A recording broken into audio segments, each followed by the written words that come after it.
Hi, this is Brian Bieron with PlatformEconomyInsights.com, and this is a briefing on the Google acquisition of Fitbit and whether it is going to be approved by major global competition authorities. So, I think you probably know what Fitbit is. They're a company that makes fitness wearables. Last year, Google announced that they were buying Fitbit for $2.1 billion. That acquisition is being investigated by major competition authorities in Europe, the European Competition Authority, in the United States by the U.S. Department of Justice, and in Australia, the ACCC, their competition body. Now, if one were to look at this merger based on traditional antitrust thinking, it would almost certainly be approved. In fact, it's really quite far-fetched to reject the merger based on traditional thinking. Google and Fitbit are not competitors. They're not in the same business. Secondly, while Fitbit was an early innovator and was once the market leader in the fitness wearables business, that's not remotely the case anymore. Actually, in 2020, they're number 5 in terms of fitness wearables market share. 2017, they were number 1. Just 4 years later, number 5. Apple, Xiaomi, Huawei, and Samsung are all bigger. You may not be familiar with Huawei and Xiaomi. Those are 2 Chinese device makers that actually focus on very low cost fitness devices, all different kinds of electronic devices. And so they've been capturing the lower cost end of the market, and you have Apple very much as the dominant provider of the very high-end equipment. Fitbit has been kind of caught in between. And as I said, they're now number 5.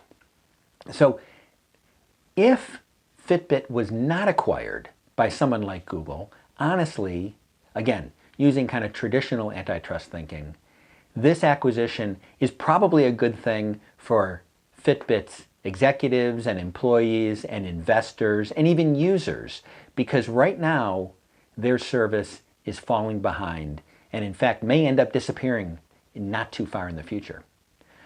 Google is buying them because it has a track record, it has a history in devices and wearables, but honestly, they have not been super successful. So there are, for example, a lot of smart watches and things that third parties make that use Google software, that use Google operating systems for devices. They really have never clicked as a major provider. So Google says that they're buying Fitbit because they think this is key to their really succeeding in the wearable space and honestly becoming a much stronger competitor for a business like Apple.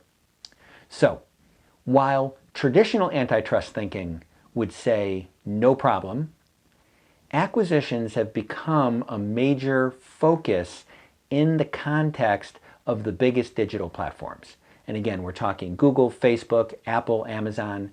The idea that each of them have been pretty aggressive in terms of acquisitions and they keep getting bigger and more powerful has led many to think there needs to be a new way of thinking on the acquisitions front.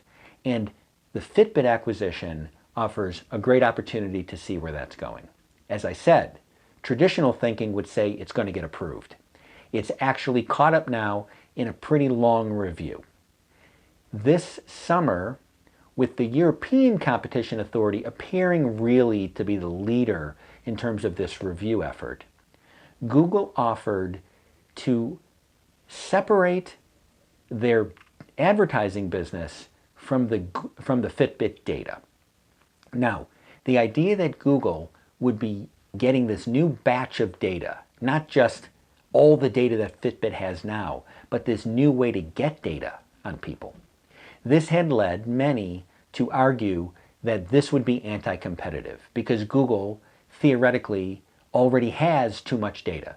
And so you had privacy advocates and consumer groups in the United States and Europe arguing that if Google gets this new batch of data, this new kind of data, that they would be able to increase, to sort of empower their already dominant digital advertising services as well as their search business.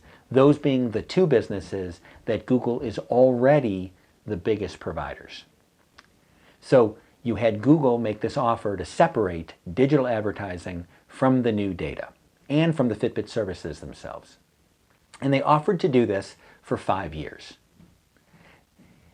Now, privacy advocates also brought a second issue to the table regarding the unique nature of healthcare data.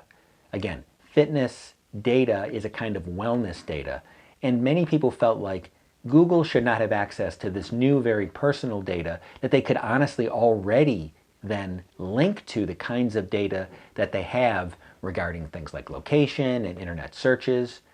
So, Google's offer for the 5-year separation between advertising and Fitbit was rejected by the European Competition Authority this summer, and the Europeans said that they were going to do a deeper review that could extend through the rest of this year. They actually set December 23rd as the date that they would make a decision on this Google-FitBit acquisition.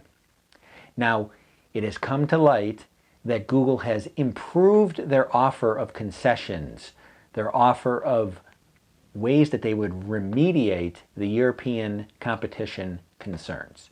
Number one, in the area of the digital advertising and the data, they are reported to have offered to keep that separate the digital advertising business at Google from the Fitbit data for 10 years. And they have accepted the idea or are proposing the idea of outside monitoring. So you now will have some outside monitor assure the European competition authorities and everybody else that in fact Google is living up to their commitment and they're separating the digital advertising business from the Fitbit data. The Europeans also are concerned about the prospect that Google could undermine competitors to the Fitbit services through their control, Google's control of some of their very powerful platforms. Number one being Android. So obviously Google runs the Android mobile operating system. The concern was that Google would potentially protect Fitbit from competitors over the Android system by making it harder for those competitors to link in or operate with Android smartphones and other devices. So Google is proposing two concessions on that front. First of all, they're agreeing that they will keep open the interconnections, the APIs, the application programming interfaces for wearable makers. So those manufacturers would continue to be able to link their devices into Android devices. And secondly, they're proposing to do something similar for other service providers that would use Fitbit user data. So it would allow app developers basically to build wellness apps that would link into the data that are being collected by Fitbit devices, which would increase competition, honestly, for Fitbit and theoretically expand the wearables and wellness services market. So those are two additional concessions regarding access to major Google platforms, in this case Android, and if this acquisition is approved, the the Fitbit platform as well, and all that data. So it is reported that the European competition authorities are likely to accept these additional concessions and, from their perspective, approve the acquisition. Now, as I said earlier, you still have the US Department of Justice and the Australian ACCC also reviewing the acquisition. As I also said, it appears from the outside that the Europeans have been given the lead, and one would expect that if they approve that the other two will follow, but that's never assured. So we're going to keep watching it because, as I also said, This is maybe the best opportunity to see if we're going to see a new kind of thinking about acquisition reviews for the big digital platforms. And while how this has played out does show that the Europeans are taking Google's acquisition seriously, if this gets accepted, I think we would put it in the category of they're still following a relatively traditional framework, as opposed to what some would have called for, which is basically a blanket, no new data for a giant platform like Google, or the idea that there would be a real firewall to keep Google away from sensitive wellness or healthcare data. You would not see either of those be the essentially deciding factors for this competition body. And that would show us that we're still operating in the relatively traditional realm. So with that, this is Brian Bieron with Platform Economy Insights. If you have questions about this or other competition matters in the digital platform space, send me an email. There's a link down in the description.